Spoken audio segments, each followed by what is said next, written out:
بسم اللہ الرحمن الرحیم۔ السلام علیکم ورحمۃ اللہ وبرکاتہ۔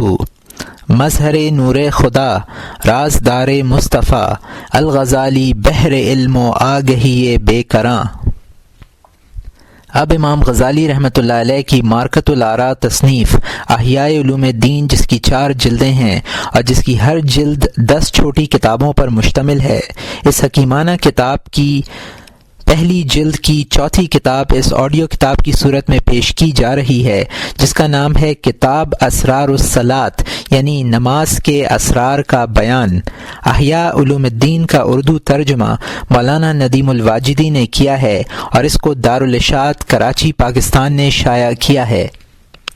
کتاب اسرار الصلاۃ، نماز کے اسرار کا بیان۔ نماز دین کا ستون، یقین کا ثمرہ، عبادات کی اصل اور طاعات میں بہترین اطاعت ہے۔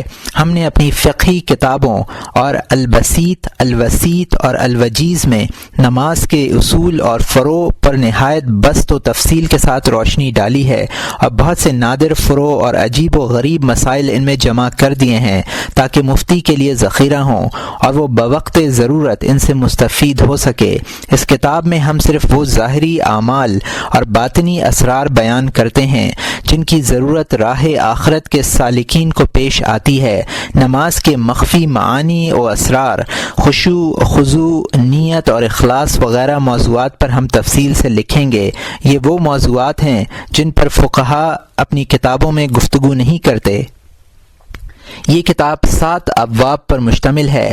پہلا، نماز کے فضائل۔ دوسرا، نماز کے ظاہری اعمال کی فضیلت۔ تیسرا، نماز کے باطنی افعال کی فضیلت۔ چوتھا، امامت۔ پانچواں، جمعے کی نماز اور اس کے آداب۔ چھٹا، متفرق مسائل جن میں لوگ اکثر مبتلا رہتے ہیں، اور ساتواں، نوافل وغیرہ۔ پہلا باب، نماز، سجدہ، جماعت اور اذان کے فضائل۔ اذان کی فضیلت۔ حضرت صلی اللہ علیہ وآلہ وسلم ارشاد فرماتے ہیں، ثلاثۃ یوم القیامہ علی کثیب من مسک اسود لا یہولہم حساب ولا ینالہم فزع حتی یفرغ مما بین الناس رجل قرأ القرآن ابتغاء وجہ اللہ عز وجل وَأَمْ بِقَوْمِ وَهُمْ بِهِ رَاضُونَ وَرَجُلَ أَذَنَ فِي مَسْجِدٍ وَدُعَا إِلَى اللَّهِ عَزَّ وَجَلَّ ابْتِغَاءَ وَجْهِ اللَّهِ وَرَجُلَ أَبْتَلِي بِالرِّزْقِ فِي الدُّنْيَا فَلَمْ يَشْغَلْهُ ذَلِكَ عَنْ عَمَلِ الْآخِرَةِ۔ اور یہ طبرانی جامع صغیر کی حدیث ہے جس کو ابن عمر رضی اللہ تعالیٰ عنہ نے روایت کیا ہے۔ 3 آدمی قیامت کے دن مشک کے سیاہ ٹیلوں پر ہوں گے، نہ انہیں حساب کا خوف ہوگا اور نہ کسی طرح کی دہشت ہوگی۔ وہ ان امور سے فارغ کر دیے جائیں گے جن میں لوگ مبتلا ہوں گے۔ ایک وہ شخص جس نے اللہ تعالیٰ کی خوشنودی حاصل کرنے کے لیے قرآن پاک پڑھا اور لوگوں کی اس حال میں امامت کی کہ وہ اس سے خوش تھے۔ دوسرا وہ شخص جس نے مسجد میں اذان دی اور محض اللہ کی رضا جوئی کے لیے لوگوں کو اللہ کی طرف بلایا۔ تیسرا وہ شخص جو دنیا میں رزق کی تنگی میں مبتلا ہوا لیکن تلاش رزق نے اسے آخرت کے لیے عمل کرنے سے نہیں روکا۔ لا يسمع نداء المؤذن جن والانس ولا شيء الا شهد له يوم القيامة۔ اور یہ بخاری کی حدیث ہے جس کو ابو سعید رضی اللہ تعالیٰ عنہ نے روایت کیا ہے۔ جن، انسان اور دوسری چیزیں جو بھی مؤذن کی اذان کی آواز سنیں گی قیامت میں اس کے لیے گواہی دیں گی۔ ید الرحمن علی راس المؤذن حتی یفرغ من اذانہ۔ اور یہ طبرانی اوسط کی حدیث ہے جس کو حضرت انس رضی اللہ تعالیٰ عنہ نے روایت کیا ہے۔ اللہ تعالیٰ کا ہاتھ اس وقت تک مؤذن کے سر پر رہتا ہے جب تک وہ اپنی اذان سے فارغ نہ ہو جائے۔ بعض مفسرین کی رائے ہے کہ یہ آیت کریمہ وَمَنْ أَحْسَنُ قَوْلًا مِّمَّنْ دَعَا إِلَى اللَّهِ وَعَمِلَ صَالِحًا، پارہ نمبر 24، رکوع نمبر 19، آیت نمبر 33۔ اور اس سے بہتر کس کی بات ہو سکتی ہے جو لوگوں کو خدا کی طرف بلائے اور خود بھی نیک عمل کرے۔ مؤذنوں کے سلسلے میں نازل ہوئی ہے۔ حضرت صلی اللہ علیہ وآلہ وسلم ارشاد فرماتے ہیں اذا سمعتم النداء فقولوا امثل ما يقول المؤذن، اور یہ بخاری و مسلم کی حدیث ہے جس کو ابو سعید رضی اللہ تعالیٰ عنہ نے روایت کیا ہے۔ جب تم اذان سنو تو وہ الفاظ کہو جو مؤذن کہتا ہے۔ اذان کے جواب میں وہی الفاظ دہرانا جو مؤذن کہے ایک امر مستحب ہے، مگر جب وہ حی علی الصلاۃ آؤ نماز کی طرف اور حی علی الفلاح آؤ بہتری کی طرف کہے تو سننے والے کو یہ الفاظ کہنے چاہیے ولا حول ولا قوت الا باللہ قد قامت الصلاۃ، نماز قائم ہو گئی۔ اس کے جواب میں کہنا چاہیے اقامها اللہ وادامها ما دامت السماوات والارض، خدا اسے قائم و دائم رکھے جب تک زمین و آسمان باقی رہیں۔ فجر کی اذان میں جب مؤذن کے کہے الصلاۃ خیر من النوم، نماز نیند سے بہتر ہے، تو کہنا چاہیے صدقت و بررت، تو نے سچ کہا اور خوب کہا۔ اذان ختم ہونے کے بعد یہ دعا پڑھنی چاہیے اللہم رب هذه الدعوة التامة والصلاة القائمة آت محمد الوسیلة والفضیلة والدرجة الرفیعة وابعثه مقاما محمودا الذی وعدته انك لا تخلف الميعاد۔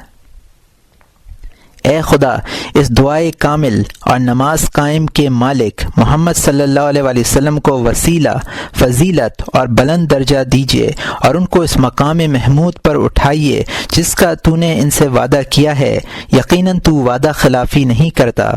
سعید ابن المسیب رضی اللہ تعالیٰ عنہ فرماتے ہیں کہ جو شخص جنگل میں نماز پڑھے تو اس کے دائیں اور بائیں جانب ایک ایک فرشتہ نماز پڑھتا ہے، اور جو نماز کے ساتھ اذان اور تکبیر بھی کہہ لے تو اس کے پیچھے پہاڑوں کے برابر فرشتے نماز ادا کرتے ہیں۔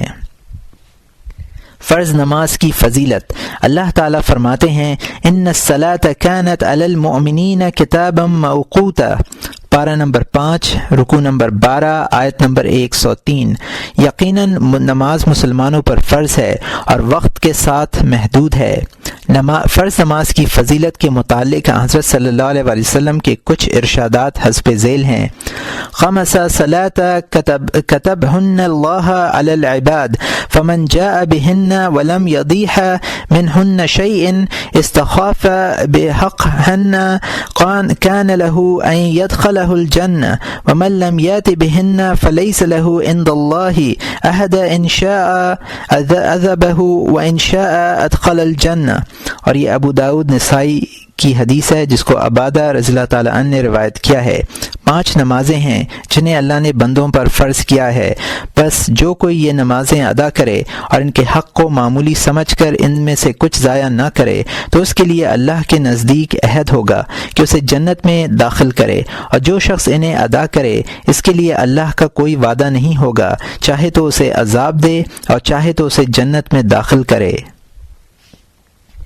مثل الصلاة الخمسة كمثل نهم عذب غمر بباب أحدكم يقتحم فيه كل يوم 5 مرات فما ترون ذلك يبقي من دونه قالوا لا شيء قال صلى الله عليه وسلم فإن الصلاة الخمسة تذهب الذنوب كما يذهب الماء الدرن۔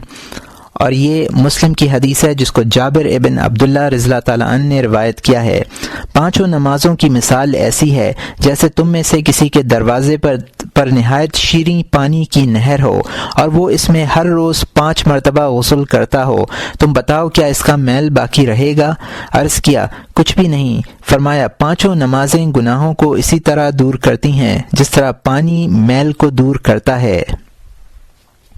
ان الصلاة کفارة لما بینہن مجتنبت الکبائر، اور یہ مسلم کی حدیث ہے جس کو ابو ہریرہ رضی اللہ تعالیٰ عنہ نے روایت کیا ہے۔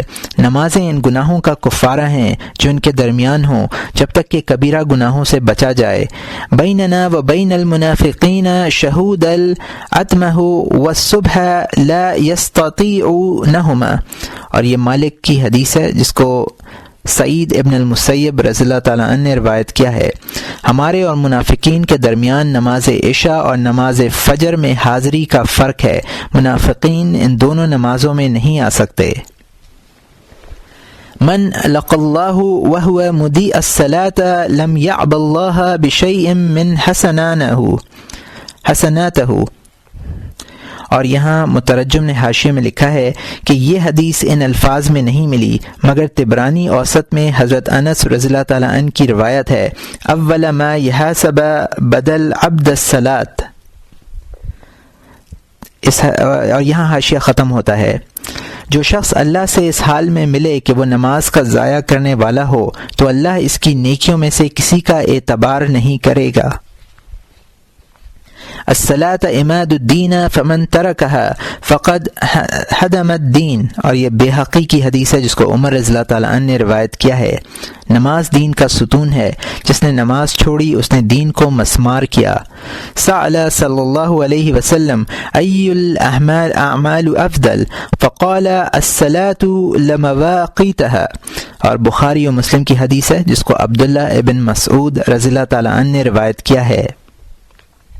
حضرت صلی اللہ علیہ وسلم کی خدمت میں عرض کیا گیا سب سے اچھا عمل کون سا ہے؟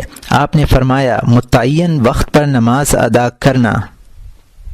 من حافظ علی الخمس بکمال طہورها ومواقیتها كانت له نورا او برهانا يوم القيامة ومن ضيئها حشر مع فرعون وحامان. اور یہ احمد اور ابن حبان کی حدیث ہے جس کو ابن عمر رضی اللہ تعالیٰ عنہ نے روایت کیا ہے. جس شخص نے نماز پنجگانہ کی، ان کے متعین اوقات میں طہارت کاملہ کے ساتھ حفاظت کی، اس کے لیے قیامت میں ایک نور ہوگا اور ایک حجت ہوگی. اور جس شخص نے نمازیں ضائع کیں اس کا حشر فرعون و حامان کے ساتھ ہوگا. مفتاح الجنت الصلاۃ، ابو داود الطیالسی کی حدیث ہے جس کو جابر رضی اللہ تعالیٰ عنہ نے روایت کیا ہے. جنت کی کنجی نماز ہے. مفترض اللہ علی خلقہ بعد التوحید حب الیہ من الصلاۃ ولو کان شیء حب الیہ منها لتعبد به ملائکتہ فنہم راقع ومنہم ساجد ومنہم قائم وقائد. اللہ تعالیٰ نے توحید کے بعد اپنے بندوں پر نماز سے زیادہ پسندیدہ کوئی چیز فرض نہیں کی. اگر نماز سے زیادہ اس کے نزدیک کوئی دوسری چیز محبوب تر ہوتی تو فرشتے اس کی عبادت کرتے. حالانکہ فرشتے نماز کے افعال ادا کرتے ہیں اور ان میں سے کوئی رکوع کرنے والا ہے، کوئی سجدہ کرنے والا ہے اور کوئی کھڑا ہے، کوئی بیٹھا ہے. اور یہاں مترجم نے حاشیے میں لکھا ہے یہ روایت ان الفاظ میں نہیں ملی مگر اس کا آخری حصہ طبرانی میں جابر رضی اللہ تعالیٰ عنہ اور حاکم میں ابن عمر رضی اللہ عنہ سے مروی ہے. من ترک صلاۃ متعمدا فقد کفر. اور یہ بازار کی حدیث ہے جس کو ابو دردہ رضی اللہ تعالیٰ عنہ نے روایت کیا ہے. جس شخص نے جان بوجھ کر نماز چھوڑی اس نے کفر کیا. اس حدیث کا مطلب یہ ہے کہ وہ شخص کفر کے قریب پہنچ گیا کیونکہ وہ نماز چھوڑ بیٹھا، حالانکہ نماز ہی دین کا ستون اور یقین کی بنیاد ہے. یہ ایسا ہی ہے کہ کوئی شخص شہر کے قریب پہنچ کر یہ کہنے لگے کہ میں شہر میں داخل ہو گیا، حالانکہ وہ شہر میں داخل نہیں ہوا مگر داخل ہونے کے قریب ہے. من ترک صلاة متعمدا فقد بری من ذمۃ محمد علیہ السلام. احمد و بیہقی کی حدیث ہے جس کو ام ایمن رضی اللہ تعالیٰ عنہ نے روایت کیا ہے. جس شخص نے جان بوجھ کر نماز چھوڑ دی وہ محمد صلی اللہ علیہ وسلم کے ذمے سے نکل گیا. حضرت ابو ہریرہ رضی اللہ تعالیٰ عنہ فرماتے ہیں کہ جو شخص اچھی طرح وضو کرے اور نماز کے ارادے سے گھر سے نکلے تو جب تک نماز کی نیت کرے گا اس وقت تک نماز ہی میں رہے گا. اس کے ایک قدم پر نیکی لکھی جائے گی اور دوسرے قدم پر گناہ معاف کیا جائے گا. چنانچہ اگر تم میں سے کوئی تکبیر سنے تو اسے دوڑ کر نماز میں شامل ہونے کی ضرورت نہیں، زیادہ ثواب اس کو ملے جس کا گھر دور ہوگا. لوگوں نے پوچھا اس کی کیا وجہ ہے؟ فرمایا قدموں کی کثرت کی بنا پر ثواب میں اضافہ ہوتا ہے. اول ما ينظر فيه من عمل العبد يوم القيامة الصلاة فإن وجدت تامة قبلة منه وسائر عمله وإن وجدت ناقصة ردت عليه وسائر عمله. اور یہ اصحاب سنن اور حاکم کی حدیث ہے جس کو ابو ہریرہ رضی اللہ تعالیٰ عنہ نے روایت کیا ہے. قیامت میں بندے کے اعمال میں سب سے پہلے نماز دیکھی جائے گی۔ اگر وہ پوری ہوئی تو اس کی نماز اور اس کے تمام اعمال قبول کر لیے جائیں گے، اور اگر وہ ناقص ہوئی تو اس کی نماز اور اس کے تمام اعمال رد کر دیے جائیں گے۔ وقال صلی اللہ علیہ وسلم یا ابا ہریرہ مر اہلک بالصلاة فإن اللہ یأتیک بالرزق من حیث لا تحتسب۔ اور یہاں لکھا ہے کہ اس کی اصل نہیں ملی۔ حضرت صلی اللہ علیہ وسلم نے فرمایا، اے ابو ہریرہ، اپنے اہل و عیال کو نماز کا حکم دو، اللہ تعالیٰ ایسی جگہ سے رزق عطا کرے گا کہ تمہیں اس کا گمان بھی نہ ہوگا۔ بعض علماء کہتے ہیں کہ نمازی کی مثال ایسی ہے جیسے تاجر، جب تک تاجر کے پاس سرمایہ نہ ہو اسے نفع حاصل نہیں ہوتا۔ فرض نمازیں دراصل راس المال ہیں، جب تک کسی بندے کے پاس اصل نمازیں نہ ہوں اس وقت تک نوافل بھی قبول نہیں ہوتے۔ روایت ہے کہ جب نماز کا وقت آتا تو حضرت ابو بکر رضی اللہ تعالیٰ عنہ لوگوں سے کہتے، کھڑے ہو جاؤ اور جو آگ تم نے لگائی ہے اسے بجھا دو، یعنی نماز کے ذریعے گناہوں کا ازالہ کرو۔ تکمیل ارکان کے فضائل۔ حضرت صلی اللہ علیہ وسلم ارشاد فرماتے ہیں، مثل الصلاة المکتوبة کمثل المیزان من اوفى استوفی، اور یہ ابن المبارک فی الزہد کی حدیث ہے۔ فرض نماز ترازو کی طرح ہے، جو پورا دے گا وہ پورا لے گا۔ قال یزید الرقاشی كانت الصلاة رسول اللہ صلی اللہ علیہ وسلم مستویۃ کأنها موزونہ، اور یہ ابن المبارک کی حدیث ہے۔ یزید رقاشی کہتے ہیں کہ حضرت صلی اللہ علیہ وسلم کی نماز برابر تھی، گویا نپی تلی تھی۔ ان الرجلین من امتی لیقومان الی الصلاة ورکوعہما وسجودہما واحد وان ما بین صلاتہما ما بین السماء والارض، اور یہ ابن المحبر کی حدیث ہے جس کو ابو ایوب الانصاری رضی اللہ تعالیٰ عنہ نے روایت کیا ہے۔ میری امت میں دو آدمی نماز میں کھڑے ہوتے ہیں، بظاہر ان دونوں کے رکوع اور سجدے برابر ہیں، مگر ان دونوں کی نمازوں میں زمین و آسمان کا فرق ہے۔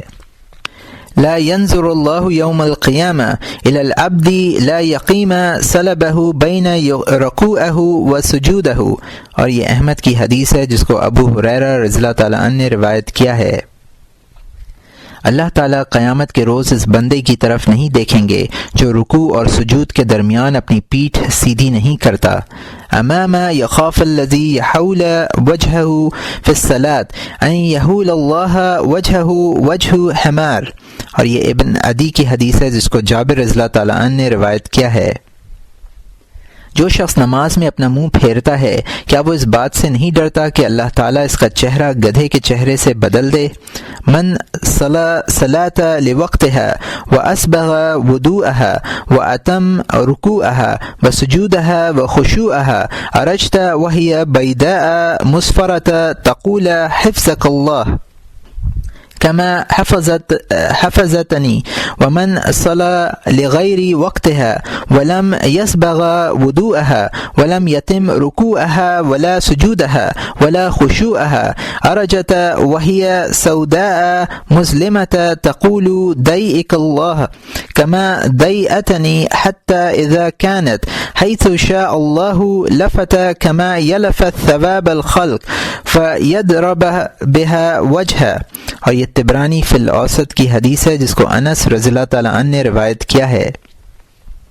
جس شخص نے متعین وقت پر نماز پڑھی، اچھی طرح وضو کیا اور رکوع و سجود مکمل کیے، خشوع برابر رکھا، اس کی نماز روشن ہو کر اوپر چڑھتی ہے اور یہ دعا دیتی ہے کہ جس طرح تو نے میری حفاظت کی ہے اللہ تیری بھی حفاظت کرے۔ اور جس نے غیر وقت میں نماز ادا کی، اچھی طرح وضو نہیں کیا اور نہ رکوع و سجود مکمل کیے، نہ خشوع کا لحاظ رکھا، وہ سیاہ ہو کر اوپر چڑھتی ہے اور یہ کہتی ہے کہ جس طرح تو نے مجھے ضائع کیا ہے اللہ تجھے بھی ضائع کرے، یہاں تک کہ جب وہ وہاں پہنچ جاتی ہے جہاں اللہ چاہتا ہے تو پرانے کپڑے کی طرح لپیٹی جاتی ہے اور اس کے منہ پر ماری جاتی ہے۔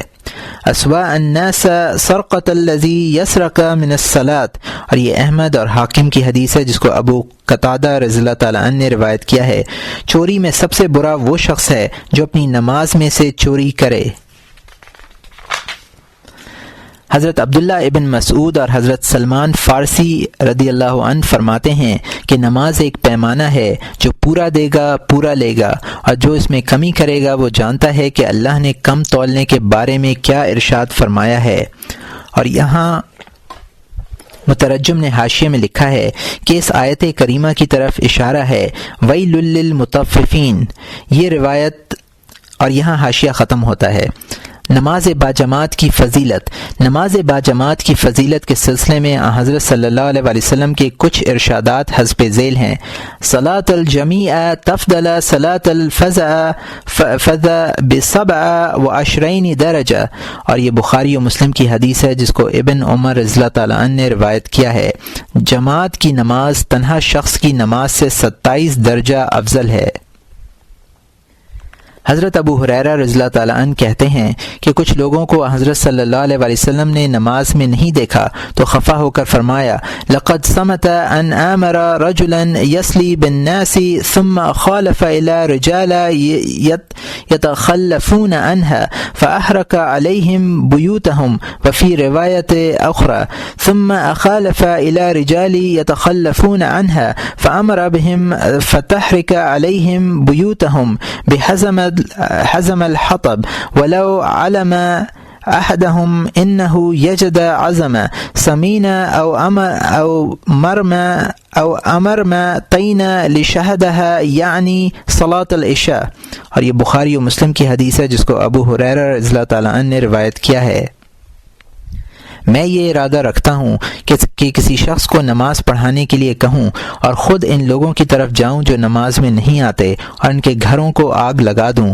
دوسری روایت میں ہے، پھر میں ان لوگوں کی طرف جاؤں جو نماز میں نہیں آتے، پھر حکم دوں کہ لکڑیوں کے گھر سے ان کے گھر جلا دیے جائیں۔ اگر ان میں سے کسی شخص کو یہ معلوم ہو کہ اسے عمدہ گوشت اور بکری کے پائے ملیں گے تو وہ نماز عشاء میں ضرور آئے۔ حضرت عثمان رضی اللہ تعالیٰ عنہ کی مرفوع روایت ہے، من شہد العشاء فکأنما قام نصف لیلہ ومن شہد الصبح فکأنما قام اللیلہ، اور یہ مسلم کی حدیث ہے مرفوعاً، اور ترمذی میں موقوفاً۔ جو شخص عشاء کی نماز میں حاضر ہوا گویا اس نے آدھی رات تک عبادت کی، اور جو صبح کی نماز میں حاضر ہوا گویا اس نے رات بھر عبادت کی۔ من صلی صلاۃ فی جماعت فقد ملأ نحرۃ عبادہ، جو باجماعت نماز ادا کرتا ہے وہ اپنا سینہ عبادت سے پر کر لیتا ہے۔ اور یہاں مترجم نے حاشیے میں لکھا ہے کہ یہ روایت مرفوع کہیں نہیں ملی۔ محمد بن نصر نے سعید ابن المسیب سے اسے موقوفاً روایت کیا ہے، اور یہاں حاشیہ ختم ہوتا ہے۔ سعید ابن المسیب فرماتے ہیں کہ 20 برس گزر گئے، جب بھی مؤذن اذان دیتا ہے میں خود کو مسجد میں پاتا ہوں۔ محمد ابن واسع رضی اللہ تعالیٰ عنہ کہتے ہیں کہ میں دنیا سے صرف 3 چیزیں چاہتا ہوں، ایک ایسا بھائی کہ جب میں بھٹکوں تو مجھے راہ راست پر لے آئے، دوسری رزق حلال جس میں کسی دوسرے کا حق نہ ہو، تیسری نماز باجماعت کہ جس کی فروغ گزاشت مجھ سے معاف کر دی جائے اور اس کی تمام فضیلتیں میرے لیے کھول دی جائیں۔ روایت ہے کہ عبیدہ ابن جراح رضی اللہ تعالیٰ عنہ نے ایک مرتبہ امامت کی، نماز سے فراغت کے بعد لوگوں سے مخاطب ہو کر فرمایا کہ اس وقت شیطان میرے ساتھ ساتھ لگا رہا، یہاں تک کہ اس نے مجھے یہ باور کرانے کی کوشش کی کہ میں دوسرے لوگوں سے افضل ہوں، اس لیے میں کبھی امامت نہیں کروں گا۔ حسن بصری رحمۃ اللہ علیہ کہتے ہیں کہ ایک شخص کے پیچھے نماز نہ پڑھو جو علماء کے ہاں آمد و رفت نہ رکھتا ہو۔ نقعی رحمۃ اللہ علیہ فرماتے ہیں کہ جو شخص علم کے بغیر امامت کا منصب سنبھالتا ہے اس کی مثال ایسی ہے جیسے کوئی شخص سمندر کے پانی کی پیمائش کرنے بیٹھ جائے اور اسے یہ معلوم نہ ہو کہ پانی کم ہے یا زیادہ۔ حاتم اسم رحمۃ اللہ علیہ فرماتے ہیں کہ ایک مرتبہ میری نماز باجماعت فوت ہو گئی، لوگوں میں صرف ابو اسحاق ایسے تھے جنہوں نے میری تعزیت کی، اور اگر میرا لڑکا مر جاتا تو 10,000 سے زیادہ آدمی تعزیت کے لیے آتے، اور یہ اس لیے ہوتا کہ دین کی مصیبت دنیا کی مصیبت کے مقابلے میں آسان سمجھی جاتی ہے۔ ابن عباس رضی اللہ عنہ کہتے ہیں کہ جس شخص نے مؤذن کی آواز سنی اور کوئی جواب نہیں دیا اس نے اچھا کام نہیں کیا اور نہ اس سے اچھا کام لینا مقصود ہے۔ حضرت ابو ہریرہ رضی اللہ تعالیٰ عنہ کہتے ہیں کہ لوگوں کے کانوں میں سیسا پگھلا کر بھر دیا جائے، یہ اس سے بہتر ہے کہ لوگ اذان کی آواز سنیں اور مسجد میں نہ آئیں۔ میمون ابن مہران مسجد میں آئے، کسی نے کہا کہ لوگ نماز پڑھ کر چلے گئے ہیں، فرمایا ان للہ و انا الیہ راجعون، اس جماعت کی فضیلت مجھے عراق کی حکومت کے مقابلے میں زیادہ پسند ہے۔ حضرت صلی اللہ علیہ وسلم فرماتے ہیں من صلی 40 یوم الصلاة فی جماعت لا تفوتہ فیہا تکبیر الاحرام کتب اللہ لہ براء من النفاق و براءۃ من النار، اور یہ ترمذی کی حدیث ہے جس کو حضرت انس رضی اللہ تعالیٰ عنہ نے روایت کیا ہے۔ جو شخص 40 دن نماز باجماعت اس طرح پڑھے کہ تکبیر اولیٰ بھی فوت نہ ہو تو اللہ اس کے لیے 2 براتیں لکھتا ہے، ایک نفاق سے برات اور ایک دوزخ کی آگ سے برات۔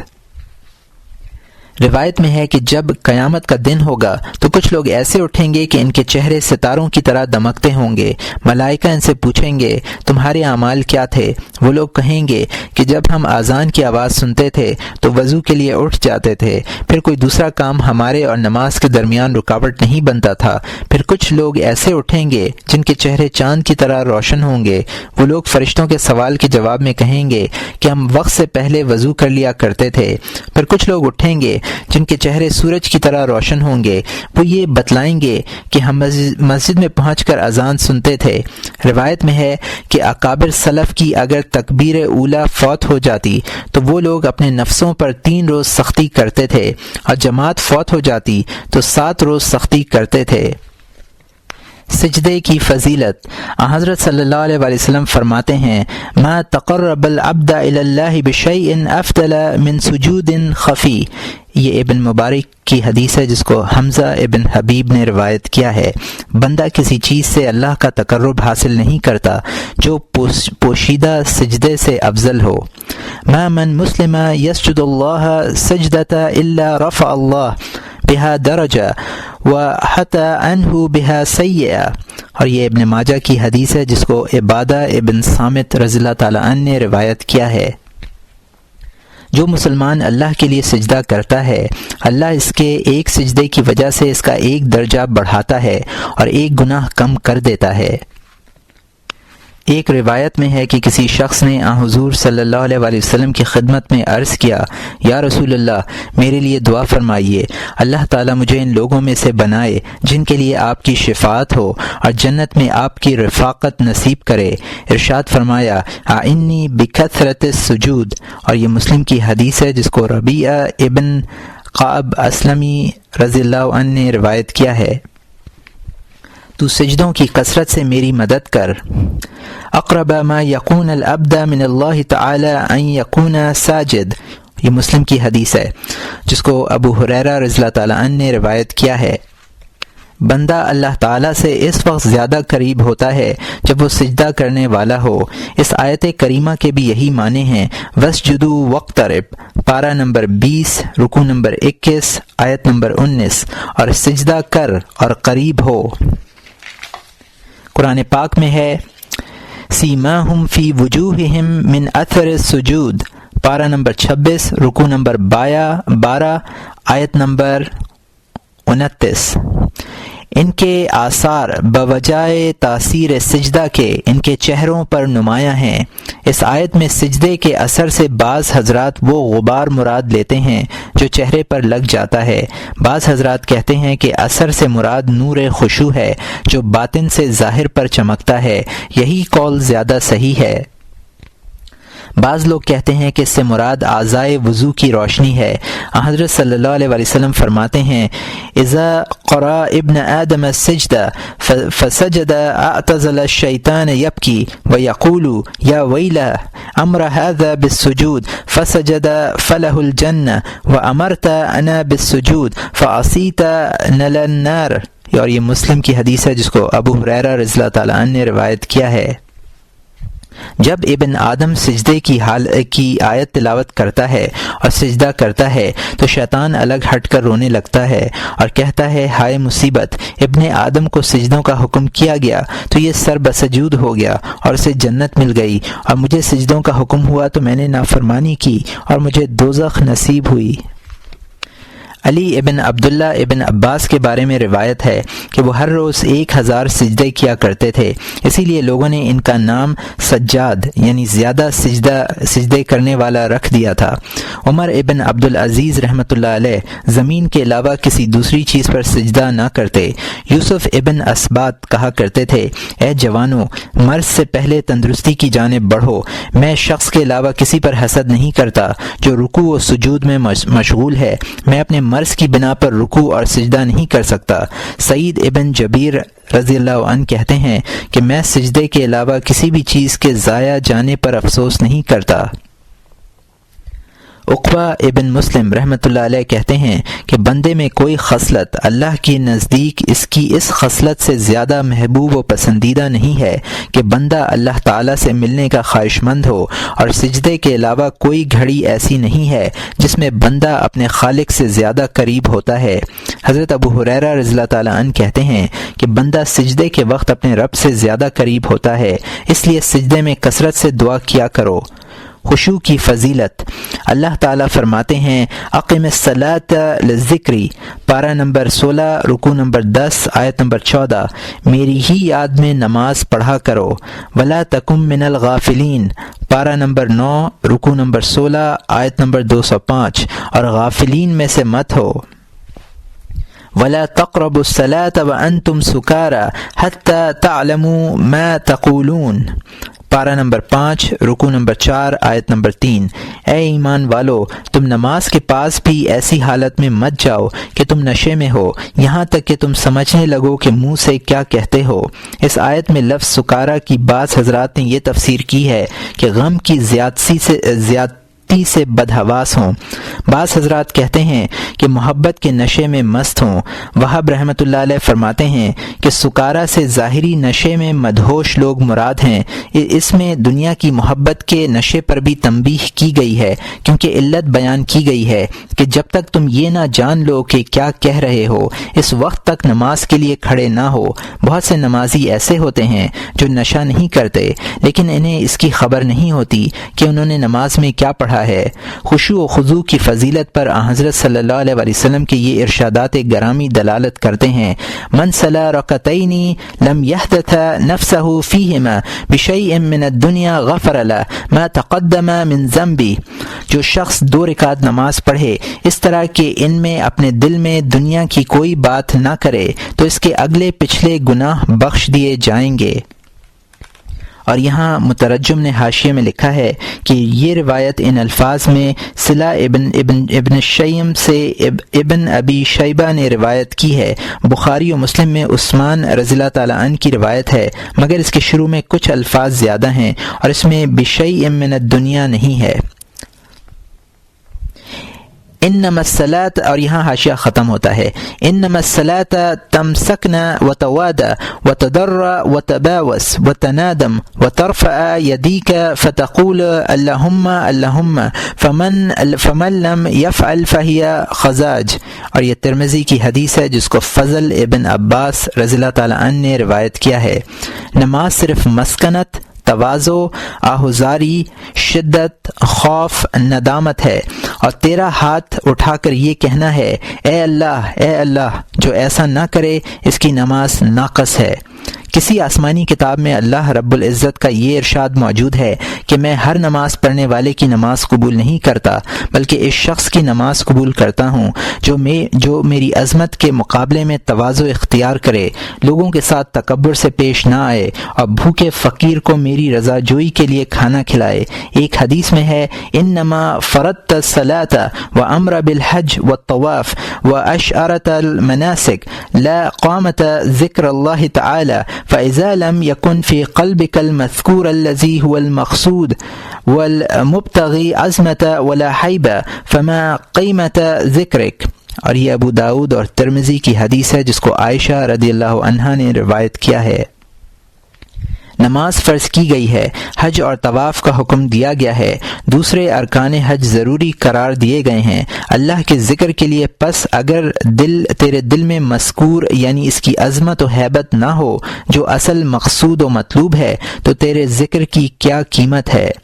حضرت صلی اللہ علیہ وآلہ وسلم نے ایک شخص کو وصیت فرمائی، وَإِذَا صَلَّيْتَ فَصَلَ صَلَاةَ مَوْدَ، اور یہ ابن ماجہ کی حدیث ہے جس کو ابو ایوب انصاری رضی اللہ عنہ نے روایت کیا ہے، اور یہ حاکم میں بھی موجود ہے جس کو سعد ابن ابی وقاص رضی اللہ تعالی عنہ نے روایت کیا ہے۔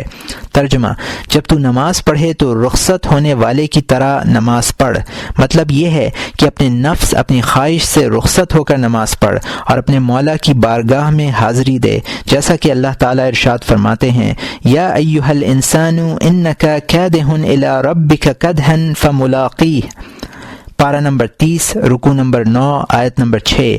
اے انسان، تو اپنے رب کے پاس پہنچنے تک کام میں کوشش کر رہا ہے، پھر قیامت میں اس کام کی جزا پائے گا۔ ایک جگہ فرمایا گیا واتقوا اللہ واعلموا انکم ملاقوہ، پارہ نمبر 2 رکوع نمبر 12 آیت نمبر 223، اور اللہ تعالیٰ سے ڈرتے رہو اور یہ یقین رکھو کہ بے شک تم اللہ کے سامنے آنے والے ہو۔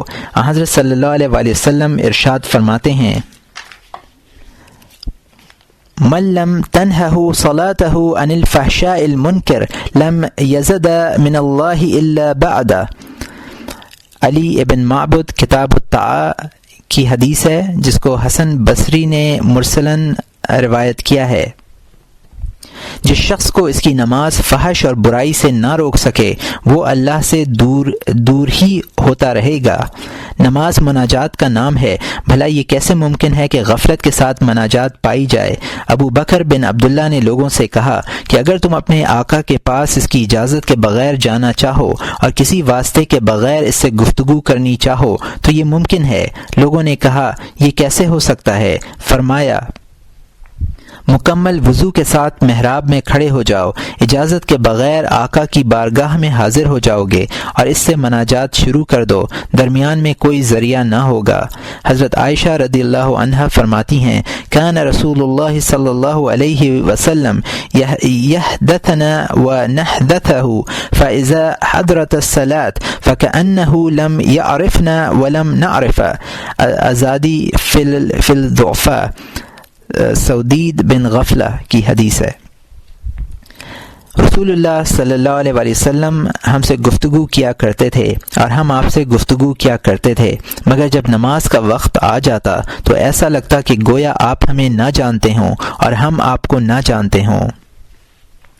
ایک حدیث میں ہے لا ينظر اللہ الى الصلاة لا يحضر الرجل فيها قلبه مع بدنه، اللہ تعالیٰ ایسی نماز پر متوجہ نہیں ہوتا جس میں آدمی اپنے بدن کے ساتھ اپنا دل بھی حاضر نہ کرے۔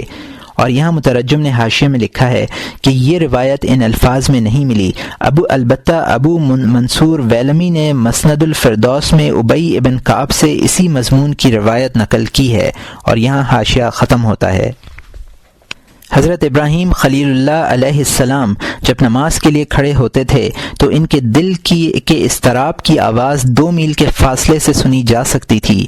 سعید تنوخی رحمۃ اللہ علیہ جب نماز پڑھتے تو ان کے آنسو گالوں سے داڑھی کے بالوں کو تر کرتے ہوئے گرتے رہتے تھے۔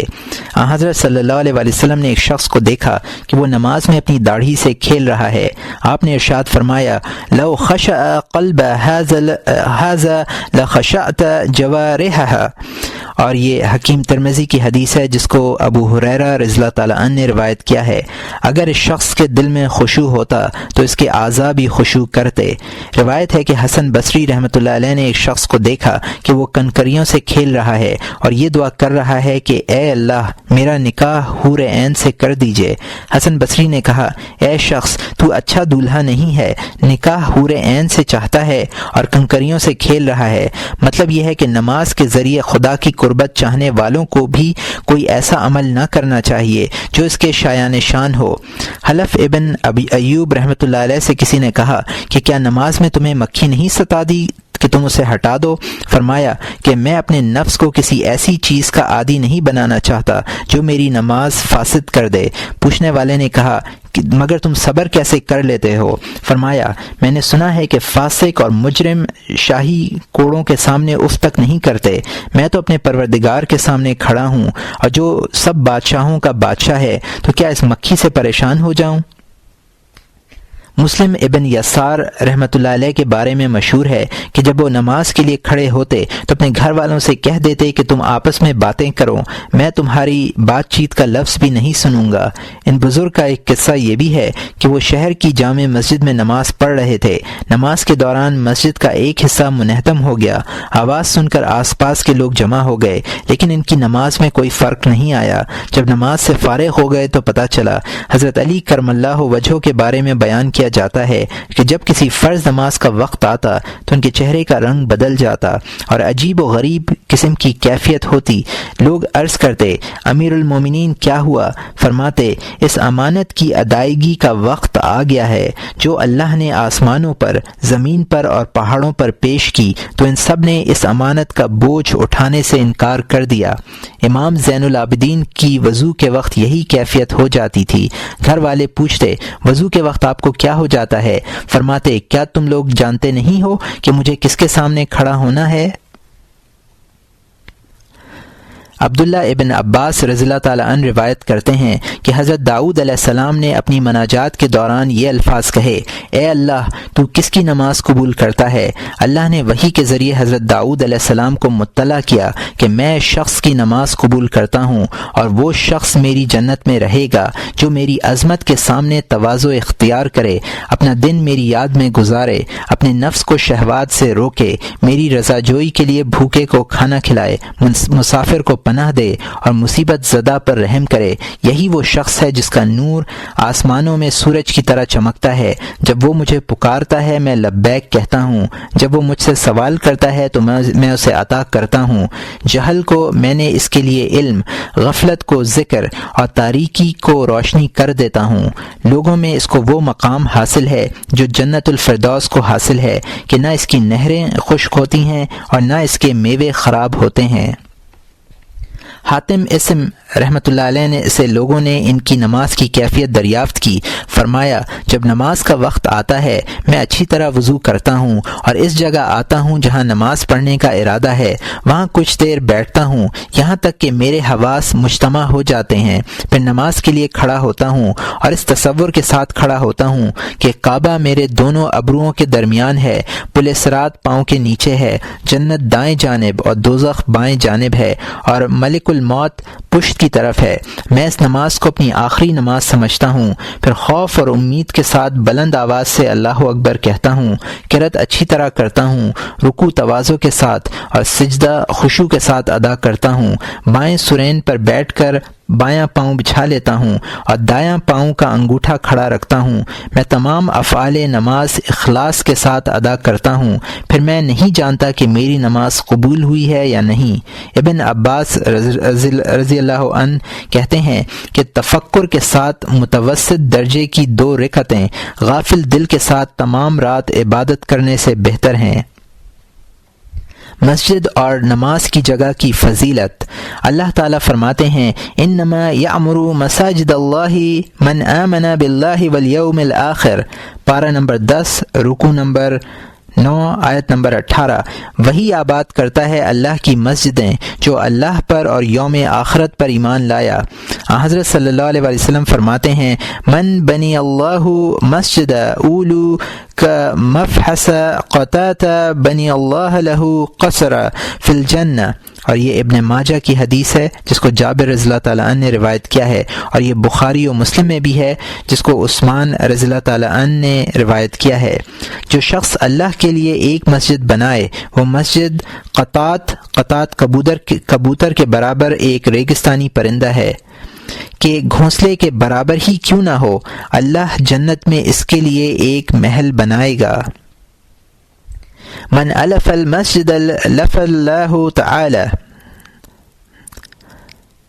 جو شخص مسجد سے محبت کرتا ہے اللہ اس سے محبت کرتا ہے، اور یہ طبرانی کی حدیث ہے جس کو ابو سعید رضی اللہ تعالیٰ عنہ نے روایت کیا ہے۔ اذا دخل احدكم المسجد فلا يركع ركعتين قبل ان يجلس، اور یہ بخاری و مسلم کی حدیث ہے جس کو ابو قتادہ رضی اللہ تعالیٰ عنہ نے روایت کیا ہے۔ جب تم میں سے کوئی مسجد میں داخل ہو تو اسے چاہیے کہ بیٹھنے سے پہلے 2 رکعت نماز پڑھ لے۔ لا صلاة لجار المسجد الا فی المسجد، یہ دارقطنی کی حدیث ہے جس کو جابر رضی اللہ تعالیٰ عنہ اور حضرت ابو ہریرہ رضی اللہ تعالیٰ عنہ نے روایت کیا ہے۔ مسجد کے پڑوسی کی نماز مسجد کے علاوہ نہیں ہوتی۔ الملائکۃ تصلی علی احدکم ما دام فی مصلاہ الذی یصلی فیہ تقول اللہم صلی علیہ اللہم ارحمہ اللہم اغفر لہ ما لم یحدث او یخرج من المسجد، اور یہ بخاری و مسلم کی حدیث ہے جس کو ابو ہریرہ رضی اللہ تعالیٰ عنہ نے روایت کیا ہے۔ ملائکہ تم میں سے ہر ایک پر اس وقت تک رحمت بھیجتے رہتے ہیں جب تک کہ وہ اس جگہ پر رہے جہاں نماز پڑھتا ہے۔ فرشتے کہتے ہیں اے اللہ اس پر رحمت ہو، اے اللہ اس پر رحم کر، الہی اس کی بخشش فرما، بشرط یہ کہ نمازی بے وضو نہ ہو جائے یا مسجد سے باہر نہ آ جائے۔ یاتی فی آخر الزمان ناس من امتی یاتون المساجد فیقعدون فیها حلقا ذکرهم هم الدنیا وحب الدنیا الا تجالسوهم فلیس اللہ بهم حاجہ، اور یہ حاکم کی حدیث ہے جس کو انس رضی اللہ تعالیٰ عنہ نے روایت کیا ہے۔ آخری زمانے میں میری امت میں سے کچھ لوگ ایسے ہوں گے جو مسجدوں میں پہنچیں گے اور حلقے بنا کر بیٹھ جائیں گے، وہ دنیا اور دنیا کی محبت کا ذکر کریں گے۔ تم ایسے لوگوں کے ساتھ مت بیٹھنا، اللہ کو ایسے لوگوں کی ضرورت نہیں ہے۔ حضرت صلی اللہ علیہ وسلم فرماتے ہیں کہ اللہ تعالیٰ نے اپنی بعض کتابوں میں فرمایا ہے ان بیوتی فی ارض المساجد وان زواری فيها عمارها فتوبى لعبد تطهر في بيته ثم زارني في بيتي فحق على المزور ان بكرم زائرہ، اور یہ ابو نعیم کی حدیث ہے جس کو ابو سعید رضی اللہ تعالیٰ عنہ نے روایت کیا ہے۔ میرے گھر زمین میں مسجدیں ہیں اور مجھ سے ملاقات کے لیے آنے والے وہ ہیں جو ان کو آباد کریں۔ خوشخبری ہو اس شخص کے لیے جو اپنے گھر میں پاک صاف ہو کر مجھ سے ملاقات کے لیے میرے گھر آئے۔ اس صورت میں مزدور جس کی زیارت کی جائے کا فرض ہے کہ وہ زائر یعنی ملاقات کے لیے آنے والے کی تعظیم کرے۔ اذا رأيتم الرجل يعتاد المسجد فاشهدوا له بالایمان، اور یہ ترمذی اور حاکم کی حدیث ہے جس کو ابو سعید رضی اللہ تعالیٰ عنہ نے روایت کیا ہے۔ جب تم کسی شخص کو دیکھو کہ وہ مسجد کا عادی ہے تو اس کے ایمان کی گواہی دو۔ سعید ابن المسیب رضی اللہ تعالیٰ عنہ فرماتے ہیں کہ جو شخص مسجد میں بیٹھے وہ اللہ تعالیٰ کا ہم نشین ہے، اس کے لیے بہتر یہ ہے کہ وہ خیر کے علاوہ کوئی بات نہ کرے۔ کسی تابعی کا قول ہے کہ مسجد میں بات کرنا نیکیوں کو اس طرح کھا لیتا ہے جس طرح چوپائے گھاس کھا لیتے ہیں۔ نقعی رحمۃ اللہ علیہ کہتے ہیں کہ اکابرین سلف کا خیال تھا کہ تاریک رات میں مسجد کی طرف جانا جنت کو واجب کرتا ہے۔ انس ابن مالک رضی اللہ تعالیٰ عنہ کہتے ہیں کہ جو شخص مسجد میں ایک چراغ جلائے اس کے لیے ملائکہ عرش کو اٹھانے والے فرشتے اس وقت تک دعا کرتے رہتے ہیں جب تک وہ چراغ جلتا رہتا ہے۔ حضرت علی کرم اللہ وجہہ فرماتے ہیں کہ جب آدمی مر جاتا ہے تو زمین میں اس کے نماز پڑھنے کی جگہ اور آسمان کی طرف عمل اٹھنے کی جگہ اس پر روتی ہے۔ پھر آپ نے یہ آیت تلاوت فرمائی فما بکت علیہم السماء والارض وما كانوا منذرین، پارہ نمبر 25 رکوع نمبر 14 آیت نمبر 29۔ پھر نہ ان پر آسمان رویا اور نہ زمین روئی اور نہ انہیں ڈھیل دی گئی۔ حضرت ابن عباس رضی اللہ تعالیٰ عنہ کہتے ہیں کہ مرنے والے نمازی پر زمین 40 دن تک روتی ہے۔ عطا خراسانی رحمۃ اللہ علیہ کہتے ہیں کہ جو شخص قطع زمین پر سجدہ کرتا ہے، قیامت کے روز وہ قطع زمین اس کی گواہی دیتا ہے، اور جس دن وہ شخص مرتا ہے اس پر روتا ہے۔ انس ابن مالک رحمۃ اللہ علیہ فرماتے ہیں کہ جس قطع زمین پر کوئی نماز پڑھی جاتی ہے وہ اپنی آس پاس کی زمین پر فخر کرتا ہے، اور ذکر الہی کی خوشخبری زمین کے 7 طبقوں کے آخری حصے تک پہنچاتا ہے، اور جو شخص کھڑا ہو کر نماز پڑھتا ہے زمین اس کے لیے آراستہ کر دی جاتی ہے۔ کہتے ہیں کہ لوگ جس جگہ ٹھہرتے ہیں صبح کو وہ جگہ ان ٹھہرنے والوں پر رحمت کی دعا کرتی ہے یا لعنت بھیجتی ہے۔